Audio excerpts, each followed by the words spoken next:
আল্লাহর নবী সাল্লাল্লাহু আলাইহি সাল্লাম বলেন, কোন সমাজে যদি অশ্লীলতা, বেহায়াপনা, যৌনতা, নারী পুরুষের, ছেলে মেয়েদের অবাধ মেলামেশা বেড়ে যায়, খোদার কসম নবীজি বলছেন ইল্লা কাসুরা ফীহিমুল মাউতু, সেখানে মৃত্যুর সংখ্যা বেড়ে যায়। নবীজি বলছেন ইল্লা ফাশা ফীহিমুত তাউন, সেখানে মহামারী দেখা দেয়, সেখানে ওয়াল আউজা, এমন এমন রোগ দেখা দেয় যা পূর্বসূরীদের মধ্যে ছিল না। আর আশ্চর্য কথা শুনো বাপ, তাফসীরের মধ্যে আমি নিজে পড়ছি, কোন সমাজের মধ্যে যদি ছেলে মেয়েদের এই অবাধ যৌনতা, নারীর আকর্ষণ, যে জন্মে পারো কোনো না কোনো মেয়ের সাথে হারাম সম্পর্ক করতে চাচ্ছ, তো এটার ফলাফল হতে পারে 30 বছর পরে, 50 বছর পরে মানুষের বংশ নিরাপদ থাকবে না, মানুষের বংশের নিরাপত্তা থাকবে না। এমন হতে পারে কেউ মাহারাম, যার সাথে তার বিবাহ বৈধ নাই, হারাম শরীয়তে, এমন ব্যক্তির সাথেও পরবর্তীতে বিবাহ বন্ধনে আবদ্ধ হয়ে যাবে, যার পরে মৃত্যু পর্যন্ত স্বামী স্ত্রীর নামে জিনার ব্যভিচার হয়ে যাবে। কসম আল্লাহ, এ কথা তাফসীরে আছে।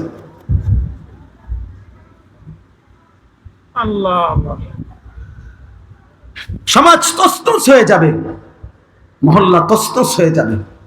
এই জন্য ইসলামে ব্যভিচারের শাস্তি সবচেয়ে কঠোর। কেন? কেন? ইসলাম চেষ্টা করেছে ব্যভিচারকে কঠোরভাবে নিয়ন্ত্রণ করতে। ইসলামী শরীয়তের অপরাধের শাস্তির মধ্যে সবচেয়ে ভয়ঙ্কর শাস্তি হলো জিনার শাস্তি। অবিবাহিত ছেলে মেয়ে যদি জিনা করে, আল্লাহর বিধান হলো অগণিত লোকের উপস্থিতিতে, প্রকাশ্য দিবালোকে, জনসম্মুখে উভয়কে 100 চাবুকের ব্যত্রাঘাত করতে হবে। চাবুক দিয়ে তৈরি, চামড়া দিয়ে তৈরি চাবুক দিয়ে। আর যদি বিবাহিত পুরুষ জিনা করে, ব্যভিচার করে, মেয়ে, মহিলা বা পুরুষ, তাকে পাথরের আঘাতে, পাথর মারতে মারতে মৃত্যু পর্যন্ত পাথর মেরে তাকে হত্যা করা হবে। ইসলামে আর কোনো পাপের শাস্তি এত মারাত্মক না। কেন? ইসলাম চেয়েছে এই ব্যভিচার, অসভ্যতা, নারী পুরুষের এই অবাধ মেলামেশা, হারাম সম্পর্ক কঠোরভাবে নিয়ন্ত্রণ করতে। এই আরব বিশ্বের যেই অঞ্চলে এখনো সামান্যতম এই জিনা, চুরি, ব্যভিচারের শাস্তি ইসলাম মোতাবেক যেখানে যেটুক কার্যকর আছে, গোটা ইউরোপ চ্যালেঞ্জ, এখনো গোটা ইউরোপের চাইতে চুরি, বাটপারি এবং জিনা, ব্যভিচারের যে পরিমাণ এখনো তার চাইতে লক্ষ কোটি গুণ কম, যেখানে ইসলামের বিধান ন্যূনতম কার্যকর আছে। এটা প্রমাণিত, এটা প্রমাণিত সত্য। আজকে গোটা পৃথিবী আফগানিস্তানের দিকে তাকায়া দেখতেছে, করেটা কি, করেটা কি।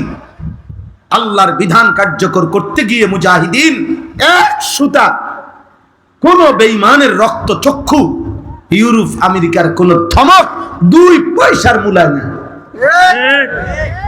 পাত্তা দেয় না।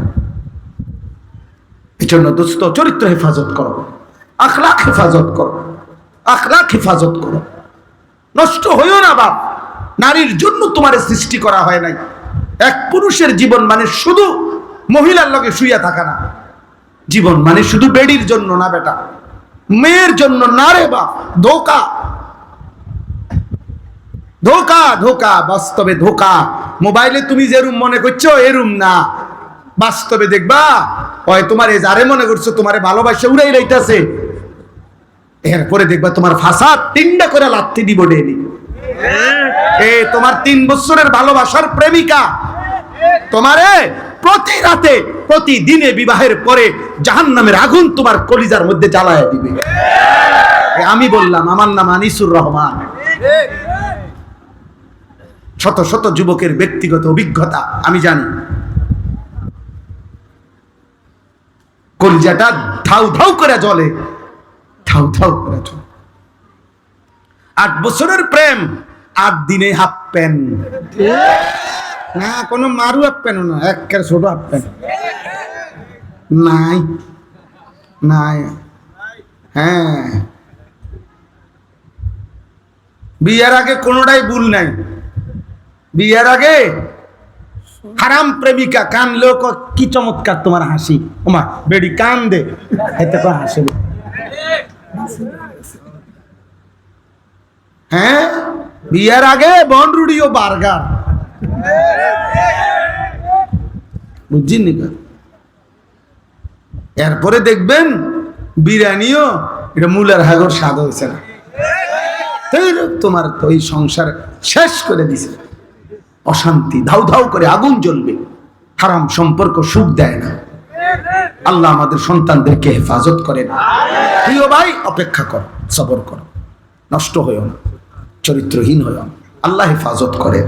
আখলাকের হেফাজত বড় নিয়ামত, চরিত্রের হেফাজত বড় নিয়ামত, লজ্জাস্থানের হেফাজত বড় নিয়ামত, চোখের হেফাজত বড় নিয়ামত, জবানের হেফাজত বড় নিয়ামত। নবী বলছে, উম্মত, আমি নবী তোমারে ওয়াদা দিলাম, তুমি তোমার লজ্জাস্থান হেফাজত কইরো, তোমার জবান হেফাজত কইরো, আমি রাসূল তোমার জান্নাত আমি হেফাজত করব। আমি জান্নাত বুঝাই। আল্লাহ আমাদেরকে তৌফিক দান করেন। আল্লাহ তাআলা বলেন, আয়াহসাবুনা আন্নামা নুইন, আল্লাহ বলে দুনিয়াতে যাদেরকে আমি কিছুটা সম্পদ, সন্তান, অর্থ, বিত্ত, টাকা পয়সা, জি ফুত, নাতি নাতনি এগুলো একটু দিছি, স্বাভাবিক তারা ভাবতেছে নুসারিউ লাহুম ফিল খায়রাত, আমি তাদের উপরে সন্তুষ্ট হয়ে গেছি, তাদের উপরে আমি কল্যাণ করতেছি। ভাত মাছ চাল ডাল, বিল্ডিং দালান, বিবি বাচ্চা, বউজি পাইয়া তারা মনে করতেছে আল্লাহ আমার উপরে খুব খুশি, আল্লাহ আমারে দুনিয়া খুব দিছে। আল্লাহ বলে, বাল্লা ইয়াশউরুন, না রে বান্দা, তারা বুঝে নাই মূলত আসলে আমি আল্লাহ দুনিয়ার অর্থ সম্পদ, স্ত্রী সন্তান, বিবি বাচ্চা, ক্ষমতা, প্রভাব প্রতিপত্তি এগুলো দিলে এটা আমি আল্লাহর সন্তুষ্টির চিহ্ন নয়, এটা একদম নরমাল একটা বিষয়, যেটা আমি কাফেরকেও দেই, বেঈমানকেও দেই, এমনকি জন্তু জানোয়ারকেও আমি দুনিয়া ভোগ করতে দিই। অতএব এটা কি না খুব আশ্চর্য কিছু না? তাহলে আল্লাহ বলেন আমার সন্তুষ্টি তাহলে কিসে? আল্লাহ বলেন চারটি জিনিস আল্লাহ যাকে দিছেন, যার মধ্যে আছে, আল্লাহ বলেন আমি তাকেই কল্যাণের দিকে নিয়ে যাচ্ছি, তার প্রতি আমি আল্লাহ সন্তুষ্ট আছি। এক নাম্বার, ইন্নাল্লাযীনা হুম মিন খাশিয়াতি রাব্বিহিম মুশফিকুন, আল্লাহ বলে সর্বদা যার অন্তর আল্লাহর ভয়ে কম্পিত, হৃদয়ে যার সারাক্ষণ আল্লাহর ভয়ে কাঁপে, সে আমার সন্তুষ্টির পথে আছে। ওয়াল্লাযীনা হুম বিআয়াতি রাব্বিহিম ইউমিনুন, দুই নাম্বার, আমি আল্লাহর আয়াত, আমার কোরআন, আমার আদেশ নিষেধগুলোকে সর্বান্তকরণে যে মেনে নিচ্ছে, সে আমার সন্তুষ্টির পথে আছে। তিন নাম্বার, ওয়াল্লাযীনা হুম বিরাব্বিহিম লা ইউশরিকুন, যারা কোনো অবস্থাতেই কোনোভাবে আমি আল্লাহর সাথে শিরিক করে না, শিরিক থেকে মুক্ত যারা, তারা আমার সন্তুষ্টির পথে আছে। চার নাম্বার, ওয়াল্লাযীনা ইউতুনা মা আতাও, যারা এমন বান্দা আমার, আমি তাদেরকে যা দিয়েছি দুনিয়াতে, অর্থ বিত্ত, শরীর স্বাস্থ্য, জীবন যৌবন, ক্ষমতা, স্ত্রী সন্তান, বাজার ব্যবসা, আয় উপার্জন, সুস্থতা, যখন যত নিয়ামত আমি তাদেরকে দুনিয়া দিয়েছি, সবকিছু তারা আল্লাহর পথে ব্যয় করে, আমার হুকুমে ব্যয় করে, আমার পথে ব্যবহার করে, আমার পথে সম্পদও আল্লাহর রাস্তায় দান করে, স্ত্রী সন্তানকে ঈমান আমলের সাথে পরিচালিত করে, নিজেকেও জাহান্নামের আগুন থেকে বাঁচিয়ে আখিরাতে জান্নাতের পথে পরিচালনা করে। আল্লাহ বলেন এই মানুষগুলো যার এই চারটা, এক নাম্বার হৃদয়ে যার আল্লাহর ভয়, দুই যে আল্লাহর আদেশ নিষেধ মেনে নিচ্ছে, তিন আল্লাহর সাথে যে শিরিক করে না, চার আল্লাহর দেওয়া সকল নিয়ামত যে আল্লাহর পথে ব্যয় করে। আল্লাহ বলেন সাথে সাথে অন্তরে অন্তরে সে সর্বদা এই ভয় পায় যে আমারে আল্লাহর সামনে যেতে হবে, আল্লাহর কাছে ফিরতে হবে, আখিরাতেই ফয়সালা হবে, আমার আল্লাহ আমার উপরে সন্তুষ্ট কিনা, আমারে মাফ করলেন কিনা, আমারে জাহান্নাম থেকে মুক্তি দিলেন কিনা, এই চিন্তায় চিন্তায় রাত কাটায়, দিন কাটায়। উলাইকা ইউসারিউনা ফিল খায়রাত, আল্লাহ বলেন আমার এই বান্দারাই কল্যাণের পথে দ্রুত গতিতে এগিয়ে যাচ্ছে। অহুম লাহা সাবিকুন, তারা জান্নাতের পথে অগ্রগামী, তারা জান্নাতের দরজার কাছেই চলে গেছে। আল্লাহ বলেন ওয়ালা নুকাল্লিফু নাফসান ইল্লা উসআহা।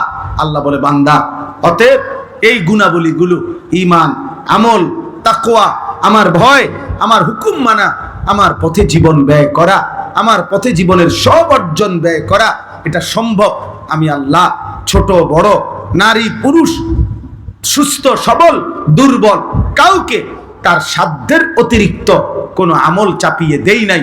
যে যেটুকু পারবে আমি ওইটুকুই আমল দিছি, বিধান দিছি, হুকুম দিছি। ওয়ালাদাইনা কিতাবুন ইয়ানতিকু বিল হক ওয়া হুম লা ইউজলামুন।